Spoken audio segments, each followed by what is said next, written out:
Hi friends, நம்ம இப்போ நான் பார்க்க போறோம்னா நம்ம தமிழ்நாடு கவர்மெண்ட் பார்த்தீங்கன்னா வேலை வாய்ப்பு இல்லாத இளைஞர்களுக்கான உதவித்தொகை திட்டம் பற்றி பார்க்க போகிறோம். இந்த திட்டத்துக்கு வந்து எப்படி அப்ளை பண்ணுறது, இந்த திட்டத்துக்கு வந்து யாரெல்லாம் அப்ளை பண்ணலாம், ஸோ என்னென்ன கல்வி தகுதிக்கு வந்து எவ்வளோ உதவித்தொகை வந்து உங்களுக்கு கிடைக்கும், ஸோ இது குறித்த ஒரு சில தகவலாம் இந்த வீடியோவில் பார்க்கலாங்க. ஸோ வாங்க வீடியோக்குள்ளே போகலாம். ஃபர்ஸ்ட் வந்து எவ்வளோ உதவித்தொகை கிடைக்கும் பார்க்கலாங்க. 10ஆம் வகுப்பு தேர்ச்சி பெறாதவர்களுக்கு பார்த்தீங்கன்னா 200 ரூபாய் கிடைக்குங்க மாதம். 10ஆம் வகுப்பு தேர்ச்சி பெற்றவர்களுக்கு பார்த்தீங்கன்னா மாதம் வந்து 300 ரூபாய் கிடைக்கும். +2 வகுப்பு தேர்ச்சி பெற்றவர்களுக்கும் +2க்கு இணையான தகுதி உடையவருக்கும் பார்த்தீங்கன்னா மாதம் 400 ரூபாய் கிடைக்குங்க. ஸோ அதுக்கப்புறம் பார்த்தீங்கன்னா பட்டதாரிக்கும் முதுகலை பட்டதாரிக்கும் பார்த்தீங்கன்னா மாதம் 600 ரூபாய் கிடைக்கும். அதுக்கப்புறம் பார்த்தீங்கன்னா இந்த உதவித்தொகைக்கு யாரெல்லாம் அப்ளை பண்ணலாம், அவங்களுக்கான தகுதிகள் பற்றி பார்க்கலாங்க. ஃபர்ஸ்ட் கல்வி தகுதி பார்த்தீங்கன்னா 10th பாஸ் பண்ணவங்களும் அப்ளை பண்ணலாம், 10th ஃபெயில் ஆனவங்களும் அப்ளை பண்ணலாங்க. ஸோ ரெண்டாவது பார்த்தீங்கன்னா 12th முடிச்சவங்க அப்ளை பண்ணலாம். மூணாவது பார்த்தீங்கன்னா பட்டதாரிகளும் அப்ளை பண்ணலாம், முதுகலை பட்டதாரிகளும் அப்ளை பண்ணலாங்க. ஆனால் பட்டதாரிகள் முதுகலை பட்டதாரிகள் படிப்புகளில் பார்த்தீங்கன்னா ஒரு சில படிப்புக்கு மட்டும் இந்த உதவித்தொகை திட்டத்துக்கு வந்து அப்ளை பண்ண முடியாதுங்க. என்னென்ன படிப்பு பார்த்தீங்கன்னா பொறியியல், மருத்துவம், கால்நடை மருத்துவம், விவசாயம், சட்டம் போன்ற படிப்புகள் பார்த்தீங்கன்னா அப்ளை பண்ண முடியாதுங்க. இந்த படிப்பெல்லாம் நீங்கள் படிச்சிருந்தீங்கன்னா இந்த ஸ்கீமுக்கு நீங்கள் எலிஜிபிள் கிடையாது. அதுக்கப்புறம் பார்த்தீங்கன்னா நீங்கள் எம்ப்ளாய்மெண்ட் ரிஜிஸ்ட்ரேஷன் ஆஃபீஸில் ரிஜிஸ்டர் பண்ணியிருக்கணுங்க, அப்போ தான் வந்து நீங்கள் எலிஜிபிளுங்க. அது மட்டும் இல்லாமல் நீங்கள் ரிஜிஸ்டர் பண்ணி 5 வருஷம் வெயிட் பண்ணியிருக்கணும், அப்போ தான் வந்து இந்த ஸ்கீமுக்கு நீங்கள் எலிஜிபிள். மூணாவதாக பார்த்தீங்கன்னா குடும்ப வருமானம் வந்து 50,000க்குள்ளே இருக்கணுங்க, அப்போ தான் வந்து இந்த ஸ்கீமுக்கு வந்து எலிஜிபிளுங்க. நாலாவதாக பார்த்தீங்கன்னா ஏஜ் குவாலிஃபிகேஷனில் வந்து 40 வயசுக்குள்ளே இருந்தால் மட்டும் தான் வந்து நீங்கள் அப்ளை பண்ண முடியுங்க. SC/ST பிரிவினருக்குலாம் பார்த்தீங்கன்னா 45 வயசுக்குள்ளே இருந்தால் அப்ளை பண்ணலாங்க. அஞ்சாவதா பார்த்தீங்கன்னா இருப்பிடம்ங்க, அதாவது விண்ணப்பதாரர் யாரோ அவங்களுடைய கல்வி தகுதி, அவங்களுடைய கல்லூரி தகுதியெல்லாம் பார்த்தீங்கன்னா முழுக்க முழுக்க தமிழ்நாட்டிலே படித்திருக்க வேண்டும்ங்க. அப்படி இல்லைன்னா அவருடைய பெற்றோர்களில் ஒருவர் பார்த்தீங்கன்னா 15 ஆண்டுகளுக்கு குறையாமல் தமிழகத்தில் பார்த்தீங்கன்னா வசித்து வந்திருக்க வேண்டும்ங்க. ஆறாவதா பார்த்தீங்கன்னா வேலை இல்லாமல் இருக்கணுங்க, அதாவது வந்து விண்ணப்பதாரர் பார்த்தீங்கன்னா அரசு துறையிலையோ இல்லை தனியார் துறையிலையோ பார்த்தீங்கன்னா எந்த விதமான ஊதியம் பெறும் பணியிலையோ பார்த்தீங்கன்னா இருக்கக்கூடாதுங்க. வேலையே இல்லாமல் இருந்தால் மட்டும் தான் இந்த ஸ்கீமுக்கு எலிஜிபிள். ஏழாவதா பார்த்தீங்கன்னா ரெகுலர் ஸ்டூடெண்ட் வந்து அப்ளை பண்ண முடியாதுங்க, அதாவது பார்த்தீங்கன்னா 10th முடிச்சுட்டு +2 முடிச்சுட்டு யாராவது டிகிரி பண்ணிட்டு இருக்காங்க, அவங்க பார்த்தீங்கன்னா 10th குவாலிஃபிகேஷன் வச்சு இந்த உதவித்தொகைக்கு அப்ளை பண்ண முடியாதுங்க. பட் யாராச்சும் வந்து கரஸ்ல வந்து டிகிரி பண்றாங்கன்னா கண்டிப்பா பார்த்தீங்கன்னா 10th குவாலிஃபிகேஷன் வச்சு அவங்க அப்ளை பண்ணலாம் இந்த உதவித்தொகை திட்டத்துக்கு. இந்த ஸ்கீமுக்கு வந்து எப்படி அப்ளை பண்ணலாம்னு பார்த்தீங்கன்னா இதுக்கு வந்து ஒரு அப்ளிகேஷன் ஃபார்ம் இருக்குங்க, அதை ஃபுல்லாக ஃபில் பண்ணிட்டு கூடவே பார்த்தீங்கன்னா ஒரு சில டாக்குமெண்ட்லாம் அட்டாச் பண்ண வேண்டியது இருக்குங்க. அதெல்லாம் அட்டாச் பண்ணிவிட்டு அப்புறம் நீங்கள் எந்த மாவட்டத்தில் இருக்கீங்களோ அந்த மாவட்டத்தோடைய வேலைவாய்ப்பு அலுவலகத்தில் போயிட்டு நீங்கள் வந்து இது கொடுத்தீங்கன்னா போதுங்க, அவங்க ஆன்லைனில் ரிஜிஸ்டர் பண்ணிடுவாங்க. அதுக்கப்புறம் பார்த்தீங்கன்னா உங்களுக்கு கோட்டையிலே அந்த உதவித்தொகை அமௌண்ட் வந்து உங்கள் பேங்க் அக்கௌண்ட்டுக்கே வந்துடுங்க. அதாவது உங்களுக்கு கல்வி தகுதி என்னவோ அதுக்கான அமௌண்ட் வரும். சப்போஸ் நீங்கள் வந்து டிகிரி முடிச்சிருந்தீங்கன்னா டிகிரிக்கு பார்த்தீங்கன்னா உங்களுக்கு 600 ரூபாய் தராங்க.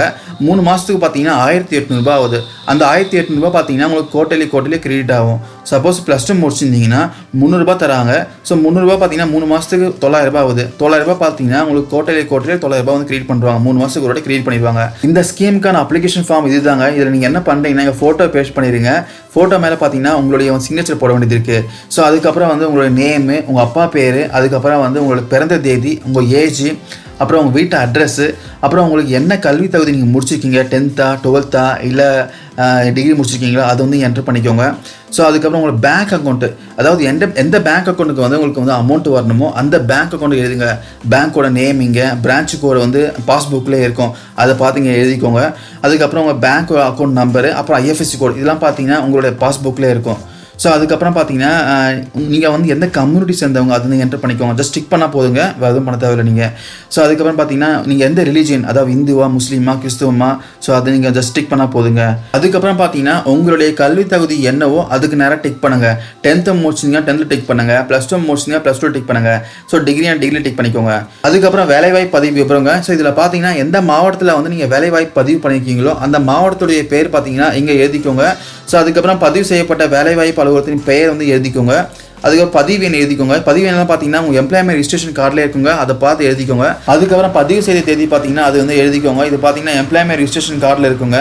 அதுக்கப்புறம் தேசிய தொழில் குறியீடு எண் பார்த்தீங்கன்னா அதுவும் எம்ப்ளாய்மெண்ட் ரிஜிஸ்ட்ரேஷன் கார்டில் இருக்கும், அதை பார்த்திங்க வந்து எழுதிக்கோங்க. ஸோ மற்ற தொழில் படிப்புக்கு பார்த்தீங்கன்னா ஏதாச்சும் எம்ப்ளாய்மெண்ட் ரிஜிஸ்ட்ரேஷன் பதிவு பண்ணியிருந்தீங்கன்னா அதுவும் இங்கே மென்ஷன் பண்ணிக்கோங்க. ஸோ அதுக்கப்புறம் ரெனியூவல் டேட், கடைசியாக நீங்கள் எப்போ ரெனியூவல் பண்ணீங்களோ அந்த டேட் வந்து இங்கே மென்ஷன் பண்ணிக்கோங்க. அதுக்கப்புறம் உங்களுடைய அங்க அடையாளம் பார்த்தீங்கன்னா இதில் மென்ஷன் பண்ணுங்க. அதாவது உங்களுக்கு மச்சம், தழும்பு இதெல்லாம் இருந்துச்சுன்னா மென்ஷன் பண்ணோம். இது பார்த்தீங்கன்னா உங்களோட TCலேயே வந்து மென்ஷன் பண்ணியிருப்பாங்க, அதை பார்த்து நீங்கள் வந்து எழுதிக்கோங்க. நெக்ஸ்ட் பார்த்தீங்கன்னா உங்கள் ஃபேமிலி பற்றின இன்ஃபர்மேஷன்லாம் இங்கே ஃபில் பண்ணுங்க. அதாவது உங்கள் பேரண்ட்ஸ் நேம், அப்புறம் ஹஸ்பண்ட் நேம், அப்புறம் ஒய்ஃப் நேம்லாம் ஃபில் பண்ணோம்.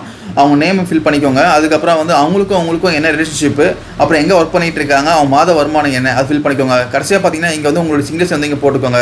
ஸோ அதுக்கப்புறம் பார்த்தீங்கன்னா இது வந்து அலுவலக பயன்பாட்டுக்கு மட்டுங்க அவங்க வந்து ஃபில் பண்ணிப்பாங்க, எம்ப்ளாய்மெண்ட் ரிஜிஸ்ட்ரேஷன் ஆஃபீஸில் ஃபில் பண்ணிப்பாங்க. அதுக்கப்புறம் வந்து நீங்கள் இந்த ஸ்கீமுக்கு வந்து என்னென்ன டாக்குமெண்ட்லாம் நீங்கள் அட்டாச் பண்ணணும்னா ஃபஸ்ட்டு பார்த்தீங்கன்னா வருவாய்த்துறை சான்றுங்க. ஸோ இது பார்த்தீங்கன்னா இந்த அப்ளிகேஷன் ஃபார்ம்லேயே கொடுத்துருக்காங்க.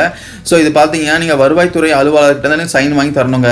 அதுக்கப்புறம் பார்த்தீங்கன்னா உங்களுடைய கல்வி தகுதிக்கான சான்றுங்க, அதாவது 10th முடிச்சுன்னா 10th சர்டிஃபிகேட் வேணும், டிகிரி முடிச்சுன்னா டிகிரி சர்டிஃபிகேட் வேணுங்க. ஸோ அதுக்கப்புறம் வந்து இன்கம் சர்டிஃபிகேட் கண்டிப்பாக தேவைங்க. அதுக்கப்புறம் நேட்டிவிட்டி சர்டிஃபிகேட் தேவை. ஸோ அதுக்கப்புறம் இந்த ஃபார்ம்லாம் பார்த்தீங்கன்னா எம்ப்ளாய்மெண்ட் ரிஜிஸ்ட்ரேஷன் ஆஃபீஸ்லேயே வந்து சைன் பண்ணி கொடுத்துருவாங்க. இதில் நீங்கள் எதுவும் பண்ண தேவையில்லைங்க.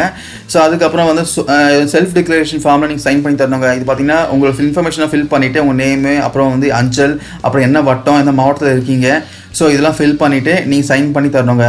ஸோ அதுக்கப்புறம் பார்த்தீங்கன்னா இதுவும் பார்த்தீங்கன்னா கடைசி அக்னாலஜ்மெண்ட்டுங்க. இந்த ஃபார்ம்லாம் நீங்கள் வந்து ஒப்படைச்சிட்டு அப்புறமேட்டுக்கு எம்ப்ளாய்மெண்ட் ரிஜிஸ்ட்ரேஷன் ஆஃபீஸ்லேருந்து உங்களுக்கு அக்னாலஜ்மெண்ட் தருவாங்க. அதுதாங்க இது. இந்த ஸ்கீமுக்கு வந்து நீங்கள் எப்படி அப்ளை பண்ணணும்னா ஃபஸ்ட்டு இந்த அப்ளிகேஷன் ஃபார்ம் என்ன பண்ணுறீங்கன்னா டவுன்லோட் பண்ணிவிட்டு பிரிண்ட் எடுத்துக்கோங்க. அதுக்கப்புறம் வந்து ஃபில் பண்ணிவிட்டு கூடவே பார்த்தீங்கன்னா வருவாய்த்துறை சான்றிதழ், இன்கம் சர்டிஃபிகேட், அப்புறம் உங்கள் எஜுகேஷன் குவாலிஃபிகேஷன் சர்டிஃபிகேட், அதுக்கப்புறம் பார்த்தீங்கன்னா எம்ப்ளாய்மெண்ட் ரிஜிஸ்ட்ரேஷன் பண்ணியிருப்பீங்களா அதனுடைய கார்டு, அதுக்கப்புறம் பார்த்தீங்கன்னா பேங்க் பாஸ்புக், எந்த அக்கௌண்ட்டுக்கு வந்து உங்களுக்கு பணம் தேவையோ அந்த அக்கௌண்ட்டுடைய பேங்க் பாஸ்புக் ஜெராக்ஸு, அதுக்கப்புறம் பார்த்தீங்கன்னா உங்களுடைய ஆதார் கார்டு, ஐடி ப்ரூஃப் ஏதாச்சும் இருந்தால் எடுத்துக்கோங்க, ரேஷன் கார்டு இருந்தால் எடுத்துக்கோங்க. அதுக்கப்புறம் பார்த்தீங்கன்னா செல்ஃப் டிக்ளரேஷன் ஃபார்ம் இதிலே கொடுத்துருக்காங்க, அதுவும் பார்த்தீங்கன்னா இதில் அட்டாச் பண்ணுங்க. அதுக்கப்புறம் கூடவே உங்கள் ஐடி ப்ரூஃப் எடுத்துக்கோங்க, பாஸ்போர்ட் சைஸ் ஃபோட்டோ எடுத்துக்கோங்க. ஸோ இதெல்லாம் நீங்கள் வந்து எங்கே எடுத்துகிட்டு போனோம்னா உங்களுடைய மாவட்ட வேலைவாய்ப்பு அலுவலகத்துக்கு எடுத்துகிட்டு போனோங்க. ஸோ இதெல்லாம் எடுத்துகிட்டு போய் அங்கே கொடுத்தீங்கன்னா அவங்க வந்து இந்த அப்ளிகேஷன் வந்து ப்ராசஸ் பண்ணிடுவாங்க.